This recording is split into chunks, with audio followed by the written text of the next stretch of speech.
MCR Pure Cotton Club, formals and casual shirts. குறைந்த விலை நிறைந்த தரம் தங்கள் தேவைகள் அனைத்தும் ஒரே இடத்தில் ஜெயச்சந்திரன் ஸ்ரீகுமரன் தங்க மாளிகையில் உலகின் அதிகபட்ச வளையல்களுடன் மாபெரும் வளையல் திருவிழா.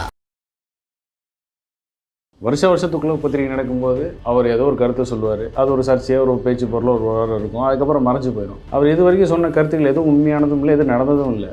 அப்படி கிடையாது. அரசியல் ரீதியாக ஒரு முக்கியத்துவம் வாய்ந்த உலகம். நம்மளை குறைச்சி மதிப்பிட்டாங்க, எடப்பாடி பழனிசாமியை குறைச்சி மதிப்பிட்டார். அதனால இந்த எண்ணமும் அரசியல் களத்தில் 53 ஆண்டுகள் இருக்கக்கூடிய இயக்கத்தில் 50 ஆண்டுகள் பொன்விழா முடித்த ஒரு எடப்பாடியார் குறித்த ஒரு விமர்சனம் யார் வச்சா ஏற்புடையதாக இருக்கும்? இதே அரசியல் களத்தில் சாதித்தவரோ ஒரு விமர்சனம் வைக்கக்கூடிய அவருக்கு அவர் என்ன சாதித்தாருங்கிற கேள்வி வருமா வராது? அதுக்கு மரியாதைக்குரிய குருமூர்த்தி அவர்கள் ஒன்றும் விதிவிலக்கில் எதுவும் கிடையாது.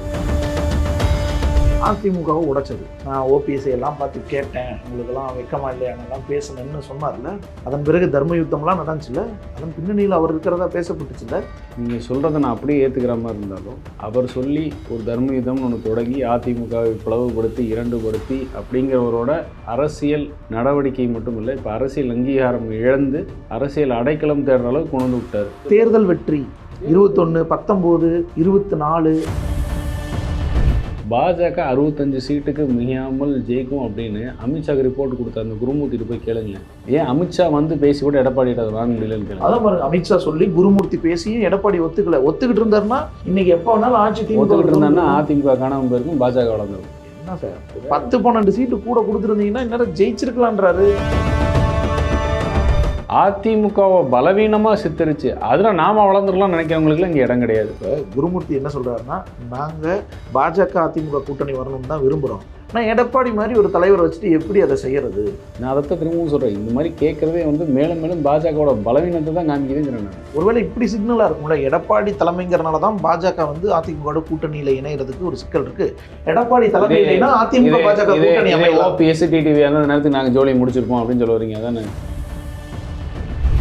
அதிமுக ஊழல் கட்சி தான்றாரு. ஊழலில் பெரிய வித்தியாசம் இல்லை, ஆனால் அதிமுக தேச விரோத கட்சி இல்லை, இந்து விரோத கட்சி இல்லைன்றாரு.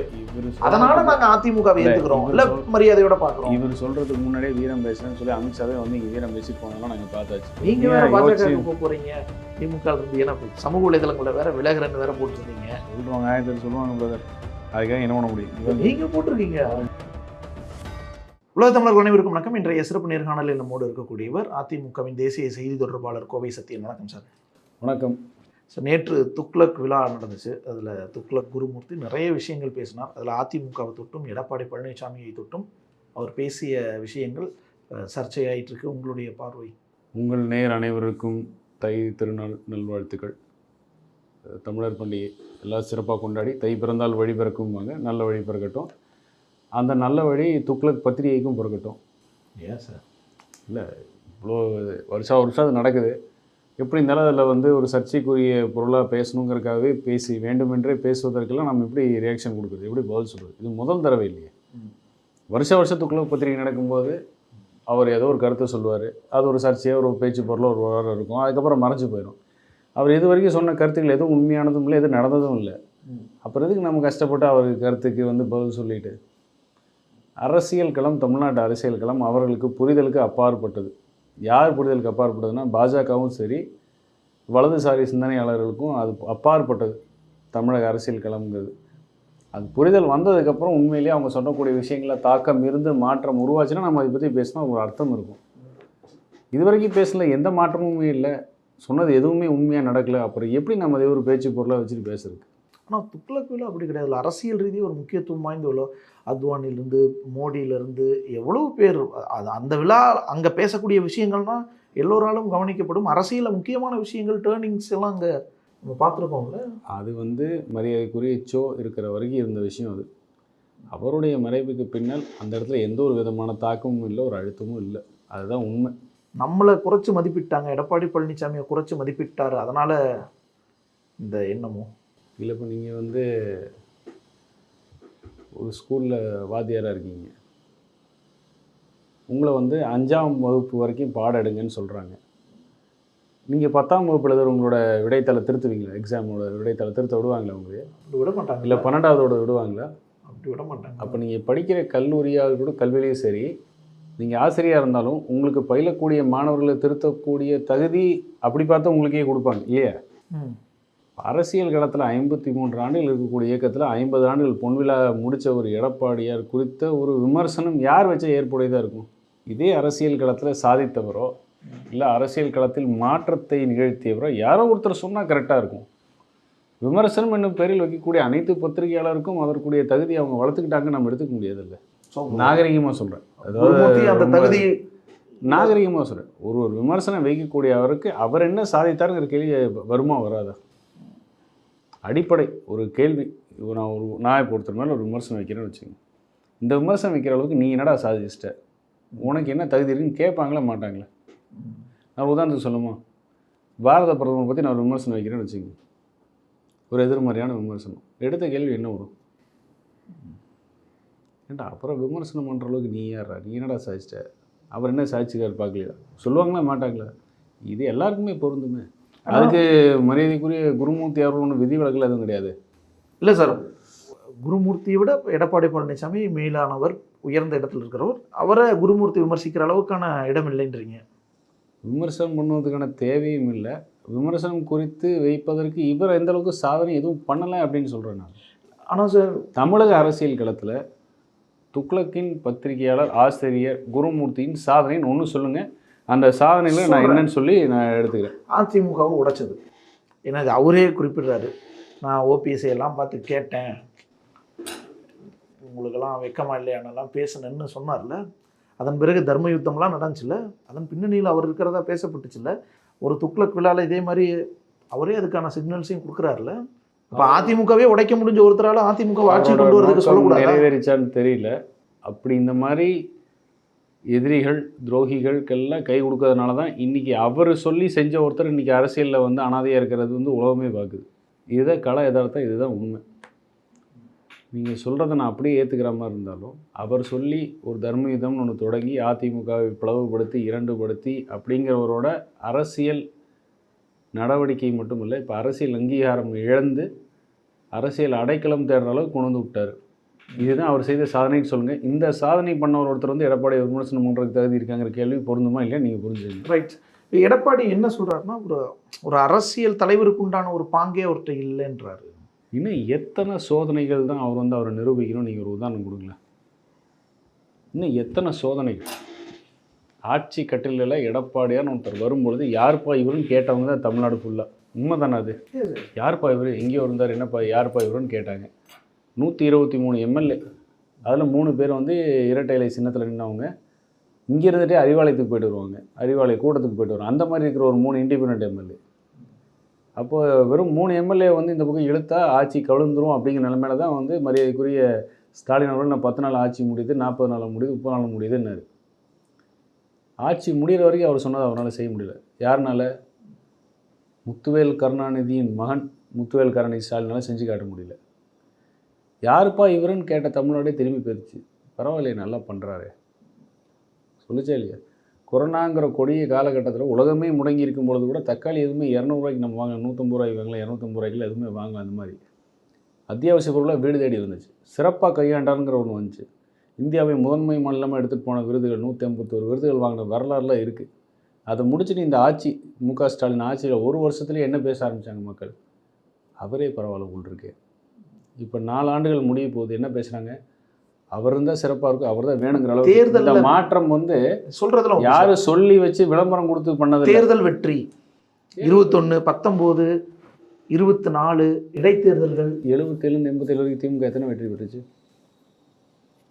அப்போ யார் இருந்தால் தலைவரா? அப்போ நாடாளுமன்ற தேர்தல் கருணாநிதி திமுக ஜெயிச்சது, எம்ஜிஆரையும் கருணாநிதி சார் எம்ஜிஆரையும் ஜெயிச்சாங்க. 3வது முறை கேட்கும் பொழுது கூட வலுவான எதிர்கட்சி. 3வது முறை கேட்டால் தமிழ் வரலாறு இது மாதிரி நடந்திருக்கா? 3வது முறை. இந்த சுதந்திரத்துக்கு அப்புறம் வரலாறுல அதிமுக என்னைக்காச்சும் எதிர்கட்சிங்கிற தகுதியாச்சும் இழந்து பார்த்துருக்கீங்களா நீங்கள்? அப்படி வரலாறு படைச்ச கட்சினாலே இப்படி வந்து வெற்றி அப்படின்னு சொல்லி பெருமை பேச முடியுமா? அதிமுக முடியாதுன்னு நினைக்கிறீங்க நீங்கள்? வெற்றி தோல்வி என்பது காலத்துக்கு தகுந்தான் போல் எந்த அரசியல் இயக்கமாக இருந்தாலும் நிரந்தர வெற்றியும் கிடையாது, நிரந்தர தோல்வியும் கிடையாது. கால சூழல்கள் எடுக்கக்கூடிய முடிவு அந்த இயக்கத்தை அடுத்த கட்டத்துக்கு எடுத்து செல்லுமா அப்படிங்கிறத முக்கியம். அப்படி ஒரு எடப்பாடி எடுத்த முடிவுனால தான் இன்னைக்கு இயக்கம் அடுத்த கட்டத்தை நோக்கி. அப்படி நீங்கள் சொல்கிறீங்க. ஆனால் அப்படிப்பட்ட எடப்பாடி பழனிசாமி ஒரு அரசியல் தலைவருக்கான பாங்கே இல்லைன்றது என்ன வரையறையில் சொல்லுவீங்க அரசியல் பாங்கு இல்லை அப்படின்னு? இதுக்கு அதுதான் நான் சொல்கிறேன், எத்தனை சோதனைகளை தாண்டி அவர் நிரூபிக்கணும்.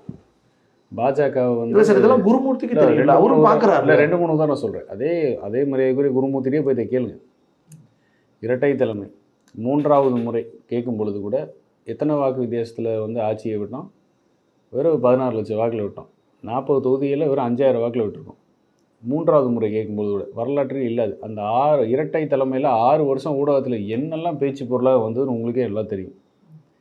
எத்தனை இயற்கை பேரிடர்கள், அதுக்கப்புறம் எத்தனை சம்பவங்கள், சாத்தாங்குளம், தூத்துக்குடி, எவ்வளோ வந்ததுக்கப்புறம் கூட வலுவான எதிர்கட்சியை வந்து உட்காந்துரு. அதுக்கப்புறம் ஒற்றை தலைமைன்னு வரும்பொழுது கூட இவரால் முடியாது, இவர் ஜாதி கட்சியை அந்த கட்சியை மாற்றுறாருன்னு அந்த விமர்சனத்தை உடச்சி இருந்துச்சு. இது அனைவருக்குமான இயக்கம் நிரூபிச்சது இல்லாமல் பாஜகவோட ஒரு கூட்டணி தான் இருப்பார், இவருக்கு வந்து அதை முறிக்கும் தைரியம் இல்லை. நாங்கள் முறித்ததுக்கப்புறம் இல்லை கள்ள உறவு கள்ள கூட்டணினாங்க, அதுவும் இல்லைன்னு இப்போ நிரூபணம் பண்ணி எத்தனை சோதனைகள் எத்தனை சவால்கள் வந்தாலும் அதை மீண்டும் மீண்டும் அதை நிரூபித்து தான் அங்கே உட்காந்துருக்காரு. ஒழிய எல்லாத்துக்கும் முத்தாப்பா 21ல் 68 சீட் நாங்கள் ஜெயிப்போம்னு ஒரு ரிப்போர்ட் கொடுத்தது யாரு? சொல்றத கேட்டிருந்தா திமுக ஆட்சிக்கே வந்திருக்காது, இல்ல மைனாரிட்டியா இருந்திருக்காரு. ஊடகத்துக்கு ஒரு விஷயம் சொல்கிறேன், பாஜக 65 சீட்டுக்கு மிகாமல் ஜெயிக்கும் அப்படின்னு அமித்ஷாக்கு ரிப்போர்ட் கொடுத்த அந்த குருமூர்த்திட்டு போய் கேளுங்களேன்.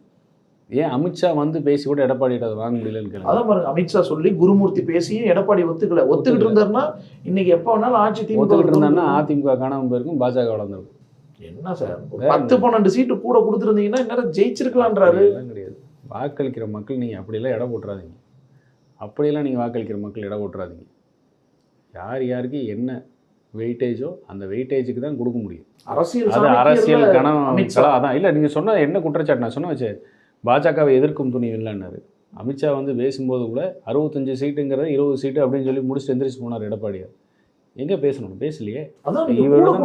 அடுத்தது முறிக்க முடியாது, நாங்கள் கூட்டணி முறிச்சாச்சு, கள்ள உறவு நாங்கள் அது இல்லைனாச்சு. இனி எத்தனை சோதனைகளே தாண்டுவார் எடப்பாடி. 21 தேர்தலில் அந்த 65 கேட்டு நீங்கள் 20 கொடுத்தீங்கல்ல, கூட ஒரு 10-12 கொடுத்துருந்தா திமுக பெருசாக ஜெயிச்சிருக்காதுன்றாருல. ஒன்றும் அப்படி இல்லை, எந்த கணக்கும் கிடையாது. தெளிவான கணக்கு தான், தெளிவாக கொடுத்த தெளிவான கணக்கு தான். அதனால் மாற்று கருத்தே கிடையாது. அவர்கள் கொடுத்த 20 நீங்கள் இப்போ என்ன கேட்டுக்கணும்? 65 கொடுத்து கூட 10-12 கொடுத்தீங்கன்னு 20 கொடுத்ததுக்கு போல் 32 கொடுத்துருந்தா கூட நீங்கள் கேட்குற கேள்வி எப்படி தெரியுமா நியாயமாக இருந்திருக்கும்? 20 கொடுத்து 20 ஜெயிச்சு வந்து நின்றுருந்தாங்கன்னா நீங்கள் கேட்குற கேள்வி நியாயம். என்ன சார் 20 கொடுத்து 20 ஜெயிச்சிட்டாங்க பாருங்கள், அவங்க கேட்ட மாதிரி 65 கொடுத்துருக்க நான் 10 கொடுத்துருந்தா அவங்க வந்திருக்கலாம்னா அது நியாயமான கேள்வி. கொடுத்த 20ல் 4ல் வந்து 3 கான்ஸ்டுவன்சி அதிமுகவோட கான்ஸ்டுவன்சி அவங்க ஜெயிக்கணுங்கிறக்காகவே கொடுத்தது. இது கோவை தெற்கு, மொடக்குறிச்சி, ஆமாம், பாளையங்கோட்டை 3 தொகுதி அதிமுக ஜெயிக்கணும்னு தெரிஞ்சு நாங்கள் ஜெயிப்போம்னு கன்ஃபார்மாக தெரிஞ்ச தொகுதி. அது கூட்டணி தர்மத்துக்காக கொடுத்தது. இன்னொரு 4வது தொகுதி என்ன நாங்கள் இறங்கி வேலை செஞ்சோம். அதுக்கு முன்னாடியில் 6க்கு 6 வாஷ் அவுட்டு. இன்னும் 2016 இவங்களுக்கு கொடுத்த காரணத்துக்காக நாங்கள் ஃபுல் இறங்கி வேலை செஞ்சோம். இறங்கி வேலை செஞ்சு ஜெயிக்க வச்சோம். இன்னும் 10-12 கொடுத்தா என்ன நாங்கள் தான் இறங்கி வேலை செஞ்சுருக்கணும். அதுக்கு நாங்களே என்னென்னு நாங்களே ஜெயிச்சுட்டு போவோம்ல. அப்போ அந்த அளவுக்கு தான் பலம் இருக்குது அப்படிங்கிற தெரிஞ்சும் கூட நம்ம வந்து கூட்டணி தர்மத்துக்கு தான் அரவணைச்சு எடுத்துகிட்டு போகணும். அதனால் இப்போ களம் வந்து தமிழக அரசியல் களம் மற்றது மாதிரி கிடையாது. இப்போ இவங்க மீண்டும் மீண்டும் பாஜகவை சார்ந்தவர்களும் சரி வலதுசாரி சிந்தனையாளர்களும் திமுகவை எதிர்க்க வேண்டும் என்றால் பாஜகவுடன் கூட்டணி சேரும், அதே ராங் கான்செப்ட்டுங்கிறேன். சுதந்திரம் வாங்கி 70 வருஷம் பாஜக இல்லாமல் தான் திமுகவை எதிர்த்துருக்கோம். பாஜக இல்லாமல் தான் 2வது முறை பேக் டு பேக் ஆட்சி அமைச்சிருக்கோம் அதிமுக. ஆனால் நீங்கள் இவங்க உள்ள வளரணுங்கிறக்காக இந்த பிம்பம் தேவையில்லாத பிம்பம், திமுக எதிர்க்க வேண்டும் என்றால் பாஜகவுடன் கூட்டணி சேர்ந்து அப்படிலாம் ஒன்றும் கிடையாது. திமுகவை அப்படிலாம் கிடையாது. திமுகவை எதிர்க்கக்கூடிய சரிநிகர் எதிர்பலம் இருக்கக்கூடிய ஒரே இயக்கம் அதிமுக தான். அது களத்தில் போனாலும் நல்லா தெரியும். பாஜகவும் செஞ்சுன்னா இன்னும் தானே பலம். அதைத்தான் சொல்கிறேன், ராங் டெஃபினிஷனுங்கிறேன். தேவையில்லாத ஒரு பிம்பம் கிடையாது. பாஜகவும் சேர்ந்தென்றால் பலம் கூடும் அதெல்லாம் கிடையாது. தமிழகத்தை பொறுத்த வரைக்கும் 2 திராவிட இயக்கங்கள் தான். இந்த திராவிட இயக்கங்களை சார்ந்த கூட்டணி கட்சிகள் வந்து அங்கீகாரம் பெறும், வளரும். 2011 மரியாதைக்குரிய விஜயகாந்த் அவர்களுக்கு எதிர்க்கட்சி அப்படிங்கிற ஒரு அந்தஸ்து வழங்கக்கூடிய முழு முக்கிய காரணம் அதிமுகவும் அதிமுகவோட கூட்டணிங்கிறது ஒன்று. அதை யாருனாலையும் மறுக்க முடியாது. திருப்பி வர 2026 அதிமுக கூட்டணி இருக்க இயக்கத்துக்கும் அதே அங்கீகாரம் அப்படி தான் கிடைக்கும். நாங்கள் கூட்டணியை மரியாதையோட அரவணைச்சி எடுத்துகிட்டு போவோம். ஆனால் அதிமுக தவறான பிம்பத்தை கட்டமைச்சு அதிமுகவை பலவீனமாக சித்தரிச்சு அதில் நாம வளர்ந்துடலாம் நினைக்கிறவங்களுக்குலாம் இங்கே இடம் கிடையாது. அப்படியா பாஜக நினைக்குது? நீங்கள் ஊடகத்தில் இருக்கீங்க, அன்றாட நிகழ்வில் பார்த்துருக்கீங்க. கேள்வி கேட்கும்போது உங்களுக்கே சரி பண்ணலாம் சொல்லுவாங்க. உண்மை இந்த கேள்வி கேட்கும்போது உங்களுக்கே சரி பண்ணலாம்னு சொல்லுங்கள். இல்லை சார், இப்போ குருமூர்த்தி என்ன சொல்கிறேன், குருமூர்த்தி விடுங்க, இந்த கேள்வி கேட்கும்போது நீங்களே உங்களுக்கே இந்த கேள்வி சரிப்பா வரல. சரிங்க சார். இப்போ குருமூர்த்தி என்ன சொல்கிறாருன்னா, நாங்கள் பாஜக அதிமுக கூட்டணி வரணும்னு தான் விரும்புகிறோம், நான் எடப்பாடி மாதிரி ஒரு தலைவரை வச்சுட்டு எப்படி அதை செய்கிறது? நான் அதைத்தான் திரும்பவும் சொல்கிறேன், இந்த மாதிரி கேட்குறதே வந்து மேலும் மேலும் பாஜகவோட பலவீனத்தை தான் காமிக்குதுங்கிறேன் நான். நீங்கள் அவ்வளோ பொதுவெளியில் உங்களுடைய மாநில தலைவர் நிறைய வீரம் பேசிட்டார்ல, பாஜக ஏன் வழி தனி வழியெல்லாம் சொல்லி முடிச்சாச்சு இல்லை. நீங்கள் எதுக்கு திரும்ப அதிமுக கூட்டணி வரணும், அதிமுக கூட்டணி வரணும், நீங்கள் எதுக்கு எங்களை கூப்பாடு போட்டு கூப்பிட்டுக்கிட்டே இருக்கீங்க? ஸோ அவங்க கூப்பாடு போட்டு கூப்பிட்றது வேறு என்ன இது வேறு என்ன இது? இல்லை, ஒருவேளை இப்படி சிக்னலாக இருக்கும்ல, எடப்பாடி தலைமைங்கிறனால தான் பாஜக வந்து அதிமுக கூட்டணியில் இணைகிறதுக்கு ஒரு சிக்கல் இருக்கு. எடப்பாடி தலைமையினா அதிமுக பாஜக கூட்டணி அமையலாம். ஓபிஎஸ் டிடிவி அந்த நேரத்துக்கு நாங்கள் ஜோலியை முடிச்சிருப்போம் அப்படின்னு சொல்ல வரீங்க அதானே பிரதர்? அதானே பிரதர் அதுக்கான அர்த்தம். வேற என்ன அர்த்தம் எடுத்துக்க முடியும்? இதான அர்த்தம். எடப்பாடிங்கிறனால தான் அதிமுக எங்களால் ஒன்றும் பண்ண முடியல, இதே ஓபிஎஸ் தினகரன் மாதிரி தான் நேரத்தில் எங்கள் வேலையை முடிச்சு நாங்கள் கூட போயிருப்போம், அதானே சொல்ல வரீங்க? எடப்பாடியார் அதிமுக கொள்கை தலைவர்களோட வழிகாட்டுதல இந்த இயக்கத்துக்கு எது நல்லதோ, தொண்டர்களுக்கு என்ன நல்லதோ, தமிழ்நாட்டுக்கு என்ன நல்லதோ அதை யோசிக்கிறாரு. கட்சி நலன், மக்கள் நலன், இந்த கட்சியை நம்பியிருக்க தொண்டர்கள், இந்த கட்சியை நம்பியிருக்கிற மக்கள் நலன், தமிழ்நாட்டு நலனை யோசிக்கிறாரு. பாஜக வளரணுங்கிறது எங்களோட அஜெண்டா கிடையாது, அது எங்களோட தேவையும் கிடையாது. ஒரு இயக்கம் வளரணும் அப்படின்னா அது அவங்களோட கொள்கையை பேசிட்டு, அவங்களோட மக்கள் நல விஷயத்தை எடுத்து பேசணும், போராட்டம் பண்ணிட்டு என்னன்னா அவங்க வளர்ந்துட்டு போட்டோம், அது அவங்க வளர்ச்சி வேண்டாம். அவங்க வளர்ந்தா திமுக தீவிரமா எதிர்க்கிறதுக்கு யூஸ் தான் ஆகும். உங்களோட நோக்கம் அதுதானே. நாங்க திமுக தீவிரமா எதிர்க்கலாம் யார் சொன்னோம்? நீங்க எதிர்க்கிறீங்க சார், அவங்களும் எதிர்க்கட்டும், அவங்களும் வளர்ந்து பண்ணிட்டு போறாங்க. அது எங்களோட சேர்ந்தா பண்ணுமா என்ன? சேர்ந்தா இன்னும் வேகமா பண்ணுவாங்க. அதுல ஒண்ணுமே இல்லையா? யார் சொன்னா அப்படின்னு? திமுகவை எதிர்க்கிற துணியும் அதிமுகவுக்கு இருக்கு, திமுக வீட்டுக்கு அனுப்புகிற துணியும் அதிமுகவுக்கு இருக்குது. இதுதான் வரலாறு. இதுக்கு மேலே எங்களுக்கு என்ன? யார் வேணும்னு கேட்டால் அவங்க வேணும் இவங்களாம் எதுக்கு கூப்பிட்டுக்கிட்டே இருக்கிறாங்க? இதை பற்றி முடிவு செய்ய வேண்டியவர் எடப்பாடியார். பொதுச் செயலாளருக்கு அதிகாரம் இருக்குது. நான் இன்னொன்று விஷயம் ஒரு உதாரணமாக சொல்லிடுறேன். ஒரு மூத்த பத்திரிகையாளர்னு வச்சுக்கோங்க, அவர் ஒரு மூத்த பத்திரிகையாளர், இல்லை அரசியல் விமர்சகர், இல்லை வேற என்ன சொல்லணும், பொலிட்டிக்கல் லாபிஸ்ட் டீசெண்டாக சொல்லணும், ஏன்னா மற்றவங்க மாதிரி சொல்ல வேண்டாம், நாகரிகமாக சொல்ல, பொலிட்டிக்கல் லாபிஸ்ட்டு. அவர் என்ன சொல்லியிருக்கணும் அந்த நேரத்துக்கு? எடப்பாடியார் எடுத்த முடிவு, அந்த முடிவில் மாற்றம் வரும் என்று எதிர்பார்க்கிறோம்னு சொன்னால் அது ஒரு அறிகுறி. ஓகே ரைட்டு, நீங்கள் வந்து வெயிட் பண்ணுறாங்க, பாஜகவுடன் கூட்டணி சேர்ந்தால் திமுக வலுவாக இருக்குன்னா, அப்போ நீ உனக்கு திமுக பெரிய வலிமையாக தெரிஞ்சுன்னா அது உங்கள் தப்பு. அப்போ நீ இருக்கிற இடம் அவ்வளோதான், அதை தெரிஞ்சுங்க முதல்ல. அப்படி உங்கள் நிலம் அதான் உங்கள் நிலமைங்க முதல்ல சொல்லிக்கிட்டே இருக்கும். அதையும் மீறி தன்னிலை மறந்து தேவையில்லாமல் வந்ததெல்லாம் பேசி எல்லாம் வீரம் காமிச்சு பேசி முடிச்சு எவ்வளோ டேமேஜ் பண்ணணும், எல்லாம் டேமேஜ் பண்ணி முடிச்சதுக்கப்புறம் வந்து எங்களோட வாங்க, அப்போ தான் உங்களுக்கு பலன் ஆகும். நாங்கள் எதுக்கு உங்களோட போய் நின்று பலன்னு சொல்லி நாங்கள் தனியினாலே பலமாக தான் இருக்கோம். இப்போ வெறும் அதிமுகவுக்கு மட்டும் இதை சொல்லல, பாஜகவில் அதிமுக கூட்டணி எதிர்பார்க்கிற சில தலைவர்களுக்கு கூட நானும் அதை யோசிக்கிறவன். பாஜகவில் அதிமுக கூட்டணி எனக்கு ஊடகத்தில் என்ன பட்டம் தெரியுமா? உங்களுக்கு தெரியாமல் இருக்குது. ஊடகத்தில் எனக்கு என்ன பட்டம் கொடுத்து வச்சுருக்காங்க? எனக்கு தெரியல சார். பாஜகவின் ஸ்லீப்பர் செல். ஓகே, சங்கி. ரைட். இந்த பட்டம் எதுக்கு தெரியுமா வந்துச்சு? எப்போ கூட்டணியில் இருந்தோமோ, பாஜகவுக்கு சப்போர்ட் பண்ணி எப்போல்லாம் ஊடகத்தில் போய் பேசணுமோ அது அப்போ கிடைச்ச பட்டம். அதெல்லாம் இன்னும் போக முடியலையா? இன்னும் போல. இன்னும் உண்மை தான், ஃபேக்டாக தான். ஓகே. அதனால அதிமுக யாருமே வந்து அதிமுக இல்ல, எந்த மூத்த தலைவருமே தவம் கிடக்கல. பாஜகவோட தான் கூட்டணி, யாரும் தவம் கிடக்கல. அதிமுக இல்ல. திராவிட இயக்கங்கள், திராவிட கொள்கைகள், திராவிட சித்தாந்தங்களுக்கும் பாஜகவுக்கும் ஏணி வச்சாலும் ஏட்டாது வேறுபாடு. Right sir. பாஜக நாங்கள் கொள்கையில் ஒன்றான கூட்டணி அல்ல. பாஜகவோடு கொள்கையில் ஒன்றானவர்கள் கிடையாது. அதான் எடப்பாடி தான் கேட்டார். எப்போ திமுக இருக்கிற கூட்டணியில் கொள்கை சார்ந்த கூட்டணி அப்படியே வேறு கட்சி வச்சுருக்கீங்களா, கடைசி ஒரே கட்சி எல்லாமே அதான் யதார்த்தமாக கேட்டார். இது வரைக்கும் பதில் இல்லை. அதனால் ஒரு கூட்டணி என்னும் பெயரில் கொஞ்சம் கொஞ்சமாக அதிமுகவை விழுங்கி வரும் பாஜக ஆபத்துன்னு உணர்ந்ததுனால தான் பல கட்ட தலைவர்கள் இந்த பலதரப்பட்ட மீட்டிங்கில் இந்த கருத்தை வெளிப்படையாக பேசியிருக்கோம். இது ஊடகத்தோடு வந்திருக்கு நிறைய தடவை வெளியில். ஓகே.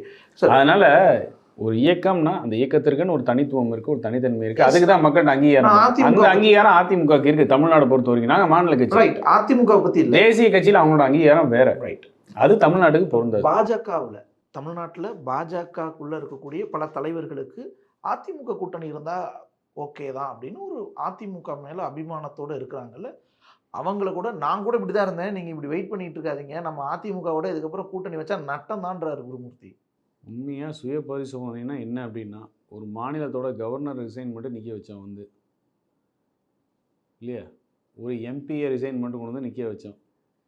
ரிசைன்லாம் பண்ணல அவர் அப்படியே ஒரு சிட்டிங் எம்எல்ஏவை எம்பியாக நிற்க வச்சோம் கேண்டிடேட்டாக. 3 பேரும் தோத்துட்டாங்க. என்னப்பா காரணம் சொல்லி சுய பரிசோதனை பண்ணியிருக்கணும். இவ்வளோ ஹெவி வெயிட்டை கொண்டு வந்து நிறுத்தியும் கூட தமிழக மக்கள்கிட்ட ஒரு பெரிய தாக்கத்தை ஏற்படுத்த முடியலையேன்னு பண்ணியிருக்கணும்.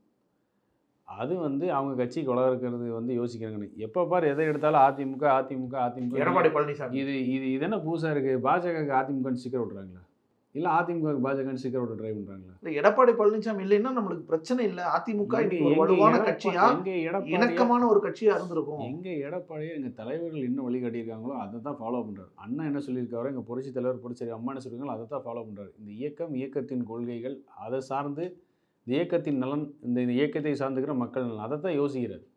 பாஜக அவங்க நலனை யோசிக்கணும்னா அவங்க கொள்கையை பார்த்துட்டு போட்டும், அவங்க கட்சியை வளர்க்குறது எப்படின்னு அவங்க யோசிச்சுட்டு அது பண்ணிட்டு போட்டும். திமுகக்கும் அதிமுகக்கும் ஊழல்ல பெரிய வித்தியாசம் இல்லைன்னு வேற சொல்றாரு. சரி, DMK files 2 file 2 DMK file 2.2 மரியாதைக்குரிய அண்ணாமலை தானே ரிலீஸ் பண்ணார். 10 மாதம் இருக்குமா?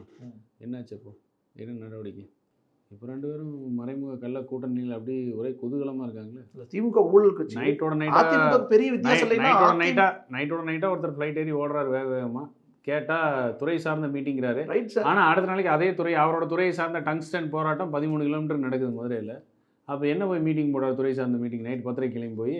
அதிமுக ஊழல் கட்சி தான்றாரு. ஊழல்ல பெரிய வித்தியாசம் இல்லை. ஆனால் அதிமுக தேச விரோத கட்சி இல்ல, இந்து விரோத கட்சி இல்லைன்றாரு. அதனால நாங்க அதிமுகவை ஏத்துக்கிறோம், இல்ல மரியாதையோட பாக்குறோம். இவர் சொல்றதுக்கு முன்னாடியே வீரம் பேசுறேன்னு சொல்லி அமித்ஷாவே வந்து இங்க வீரம் பேசிட்டு போனதெல்லாம் நாங்க பார்த்தாச்சு. இந்த மாதிரி நிறைய தேர்தல்கள் அமித்ஷாவும் சொல்லியிருக்காரு ஊழல். அதான் சொன்னேன், இந்த மாதிரி நாங்கள் நிறைய பார்த்தாச்சு. யாரும் தரையில் உருண்டு புரண்டு ஐயோ இப்படி சொல்கிறான்னு நெஞ்சிரி வயலையே அடிச்சிக்கல. என்ன சொல்கிறோம்? உங்கள்கிட்ட ஆதாரம் இருக்கா? நீ அப்படிதான் ஃபீல் பண்ணியா? தைரியமாக நடவடிக்கை எடுத்தால் எங்கள் எடப்பாடியில் அதான் சொல்கிறாரு. நீ சொல்கிறது உண்மை இருக்குது, உனக்கு ஆதாரம் இருக்குன்னா தைரியமாக சட்டம் என்ன சொல்லுவா நடவடிக்கை எடுந்தான்னு சொல்கிறார். யார் இல்லைன்னு சொன்னேன்? இப்போ நான் எங்கள் மினிஸ்டர் யாராவது நெஞ்சொலின்னு பிடிச்சி போய் ஹாஸ்பிட்டல் படுத்துக்கிறாங்களா? இல்லை 1.5 வருஷம் ஜெயிலிருந்து வந்து தியாகி பட்டம் வாங்கிட்டு வெளியே சுற்றிட்டு இருக்காங்களா? இல்லை வாரம் போய் ஜாமீன் கையெழுத்து போட்டிருக்காங்களா மினிஸ்டராக இருந்து? இப்படி இந்த அசிங்க அவமானலாம் எங்கள் மினிஸ்டருக்கு யாருக்குமே கிடையாது. எல்லோரும் துறை சார்ந்த நடவடிக்கை எடுத்தால் எடுங்க, தைரியமாக நான் ஃபேஸ் பண்ணேன் தான் சொல்கிறாங்க. யார் இல்லைன்னு சொன்னால் இப்போ யார் பேக் அடித்தா? காலம் வந்து மாறி இருக்கு, நல்லாவே மாறி இருக்கு. நீங்கள் நாடாளுமன்றத்தில் நீங்கள் எதிர்பார்த்தது நடக்கலை. நீங்கள் நினச்சிங்க நாடாளுமன்றத்தில் மிகப்பெரிய மாற்றம் வரப்போகுதுன்னு நீ யார் சொல்கிறத நம்பி நினச்சிங்களோ அது எதுவுமே நடக்கணும்னு உங்களுக்கே தெரியும். அதிமுக கிட்ட நெருங்கிட்டாங்கல்ல, பாஜக 18-19% வந்துட்டாங்கல்ல. கூட்டணியோட 19%, 18%. நம்மளும் கூட்டணியோட பெரிய சதவீதம் இல்லை, நாங்கள் தனியாக 21. என்ன இப்போ நான் ஒன்று கேட்குறேன், தமிழ்நாட்டு மக்களோட அணுகுமுறை வந்து அரசியல் களத்தில் இருக்கிற அனைவருக்கும் தெரியும். மற்ற மாநிலங்களை கம்பேர் பண்ணும்போது இங்கே இருக்கிற பொலிட்டிக்கல் அவேர்னஸ் அண்ட் பொலிட்டிக்கல் கோஷன்ட்டுன்னு சொல்கிறோம். அரசியல் ரீதியான புரிதலும் அரசியல் ரீதியான முடிவெடுத்தலும் தமிழக மக்கள் வந்து மற்ற மாநிலங்களோட முன்னோடிகளாக இருக்காங்க. எந்த தேர்தல் மாற்றத்துக்கான தேர்தலும் ரொம்ப தெளிவாக இருக்காங்க தமிழக மக்கள். நீங்கள் போகிறீங்க நாடாளுமன்ற தேர்தலில் கேட்கும்பொழுது ஆமாம் இங்கே தேசிய தலைமைக்கான தேர்தல் அப்படிங்கிறதுக்கு என்ன கொடுக்கணுமோ அதை இங்கே பதிலாக கொடுக்குறாங்க. ஆனால் அதே நேரத்தில் ஒரு சட்டமன்றம்னு வரும்போது இது மாற்றத்துக்கான தேர்தல்னு பார்த்து அதெல்லாம் மக்கள் ரொம்ப தெளிவாக இருக்காங்க. தமிழக மக்களோட பொலிட்டிக்கல் அவேர்னஸ் அண்ட் கொஷின் ரொம்ப அதிகமாக இருக்குது.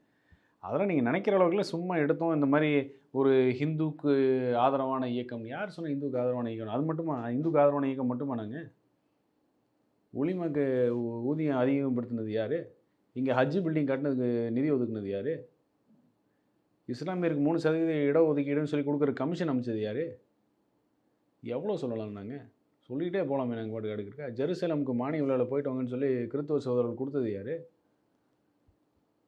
ஜாதி மதம் இனம் பார்த்து வாக்கு வங்கி அரசியல் பண்ணக்கூடாதுங்க நீங்கள் கொள்கைங்க. அது இன்றைக்கி பண்ணதே கிடையாது. இதுதான் அதிமுக. அதனால் இந்த அரசியல் கட்டமைப்பு இதை புரிதலுக்கு வந்து ரொம்ப காலம் ஆகுங்க. இன்னும் 20 வருஷம் ஆனாலும் ஆச்சரியப்படுறதில்ல பாஜகவுக்கு. ஓகே, அதனால் நீங்கள் வேறு பாஜக போக போகிறீங்க திமுக இருந்து. ஏன்னா சமூக வலைதளங்களில் வேற விலகிறன்னு வேற போட்டிருந்தீங்க. சொல்கிறவங்க 1000 சொல்லுவாங்க பிரதர். அதுக்காக என்ன பண்ண முடியும்? இவங்க நீங்கள் போட்டிருக்கீங்க விஷயம். நான் என்ன போட்டேன்? சமூக வலைதளங்கள்லேருந்து தற்காலிகமாக விலகிறேன். இப்போ அதெல்லாம் சமூக வலைத்தளம்ங்கிறது வந்து ஒரு நாளைக்கு வந்து நான் ட்விட்டரு, ஃபேஸ்புக்கு, இன்ஸ்டான்னு சொல்லி 8-9 மணி நேரம் செலவழிக்கிறேன். தகவல் தொழில்நுட்பத்துறை தலைவரில் ஒரு நிமிஷம் வேலையே அங்கே தான். ஒரு அடிப்படையை புரிஞ்சுங்க. ஐடி அப்படின்னாலே சமூக வலைத்தளம்ங்கிறது மட்டும் கிடையாது.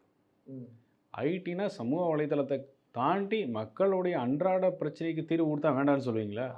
இல்ல தீர்வுக்கு இது ஒரு டூலா தானே வைக்க போறோம். எது? அங்க இருந்து விலகுறோம். அப்போ ஒருவேளை இவர் போறாரோ பாஜகவுக்கு. அது வந்து ஸ்பெகுலேஷன் என்னைக்குமே தடுக்க முடியாது. நான் என்ன சொல்றேன், ஒரு நாளைக்கு 8-9 மணி நேரம் செலவு பண்றேன். எனக்கு ஒரு பிரேக் தேவை. ஓகே. தனிப்பட்ட ஒரு நபரா என்ன உடல்நிலையை கருதி இன்னும் அடுத்த 24 மணி நேரம் அதில் நான் உட்காந்து வேலை செய்யணும். ஓகே. அரசியலுக்கெல்லாம் நெருங்கும் பொழுது இன்னும் 2-3 மாத காலத்தில் 24 மணி நேரம் அதில் நான் இருக்கணும். அதுதான் அப்படிப்பட்டவர் இப்போ போறாரு, பிரேக் இல்ல எடுக்கல. 9 மணி நேரமே தாங்க முடிய மாட்டேங்குது நம்மளால. வேற வேலை எதுவும் ஓட மாட்டேங்குது, முடியல. சரி, ஒருவேளை கட்சிக்குள்ள அதிருப்தியோ உங்களுக்கு எதுவும் பிணக்கோ? என்ன அதிருப்தி என்ன இருந்தாலும் எனக்கு எடப்பாடியார்கிட்ட உரிமை இருக்குது. நேரடியாக போய் அவர்கிட்ட பேசுறதுக்கான உரிமை அவர் எனக்கு கொடுத்துருக்காரு. அதை எனக்கு அனுபவிச்சிருக்காரு நிறைய தடவை. எனக்கு அடையாளமும் அங்கீகாரம் கொடுத்த இந்த இயக்கத்திற்கு என்னால் கெட்ட பேர் அப்படிங்கிறது சத்தியமாக வராது. இயக்கத்தை விட நான் பெரிய ஆள் கிடையாது. எனக்கு ஒரு அடையாளமும் அங்கீகாரம் கொடுத்தது இந்த இரட்டை இலை எடப்பாடியார். அதை தாண்டி எதுவுமே எனக்கு யோசிக்க தெரியாது. அதனால் அவங்களுக்கு கெட்ட பேர், இயக்கத்துக்கு கெட்ட பேருங்கிற எந்த நடவடிக்கை எங்கிட்டேருந்து வராது, நடக்கவே நடக்காது எங்கிட்ட. சமூக வலைத்தளத்துலேருந்து விலகிறேன்னு தான் போட்டிருக்கேன். டிஜிட்டல் டி அடிக்ஷன் நம்ம என்ன சொல்கிறோம்? நீங்கள் கேட்கலாம், அது போடாமல் கூட பண்ணியிருக்கலாமே அப்படின்னு. அப்போ போடாமல் பண்ணியிருந்தா ஒரு கம்மியானோடனே அது ஒரு குற்றச்சாட்டம் பாரு, பதவி வாங்கி வச்சுட்டு கம்முனுக்கு வந்திருக்கான் பாருமாங்க. அது இருக்கக்கூடாது. அந்த மாதிரி குற்றச்சாட்டு எடப்பாடியார் தவிர முடிவெடுத்தான்னு யார் எடப்பாடியார் சொல்லிடக்கூடாதுங்கிறக்காக நான் அதை போட்டு நான் வந்து கொஞ்ச நாள் சமூக அப்புறம் ஏன் டெலீட் பண்ணிட்டீங்க? இல்லை, அது வேற பொறுத்தலாக போகுது, வேற மாதிரி போகுது. யாராவது என்கிட்ட கேட்டு என்ன ஏதுன்னு கேட்டு அவங்க கருத்தை போட்டால் பரவாயில்ல. ஊடகத்துலேயே ஒரு 5-6 சோஷியல் மீடியா ஊடகம் போட்டுருச்சு. ஒரு 2 பேர் போட்டாங்க, பாஜகவில் இணைகிறானே ஒருத்தர் போட்டிருக்காங்க. என்ன இன்னொருத்தர் வந்து உள்ள அடிதடி பஞ்சாயத்து அப்படின்னு. என்ன தான் அடிதடி பஞ்சாயத்துனாலும் அது பொது வழியில் வராது. அது நாங்களே பேசி தீர்த்துக்குவோம். அது எடப்பாடியார் அந்த உரிமையை கொடுத்துருக்காரு. நேரடியாக அவர்கிட்ட போய் பேசி தீர்த்துக்க போகிறோம். அது வேறு, அதுக்கு இதுக்கு சம்மந்தமே இல்லை. என்னை பொறுத்த வரைக்கும் தகவல் தொழில்நுட்பங்கிறது மக்களுடைய அன்றாட பிரச்சனைகளுக்கு தீர்வு கொடுக்குறது தகவல் தொழில்நுட்பம் தான். அடுத்த தேர்தல் அறிக்கை வேலையில் உட்காந்து பண்ணிக்கிட்டு இருக்கிறேன். இப்போது எனக்கு அதில் கொஞ்சம் கவனம் செலுத்தணும். இன்னும் நிறைய வேலை அதில் இருக்குது. இதில் எனக்கு ஒரு நாளைக்கு 9 மணி நேரம் இதிலே உட்காந்து முடியல. அந்த நோக்கத்தில் போட்டது தவறாக புரிந்து கொள்ளப்படுது. சரி, இப்போ ஊடகம் மூலமாக மக்களுக்கு தெரியட்டும், அவ்வளோதான். இரட்டை இலை எடப்பாடியார் எனக்கு அங்கீகாரமும் வாழ்க்கையும் கொடுத்தாங்க. அதுக்கு எதிராக என்றைக்குமே நான் எதுவுமே பண்ண மாட்டேன். நன்றி சார், உங்களோட எனக்கு நீங்கள் நன்றி. MCR Pure Cotton Club, formals and casual shirts. குறைந்த விலை, நிறைந்த தரம், தங்கள் தேவைகள் அனைத்தும் ஒரே இடத்தில். ஜெயச்சந்திரன் ஸ்ரீகுமரன் தங்க மாளிகையில் உலகின் அதிகபட்ச வளையல்களுடன் மாபெரும் வளையல் திருவிழா.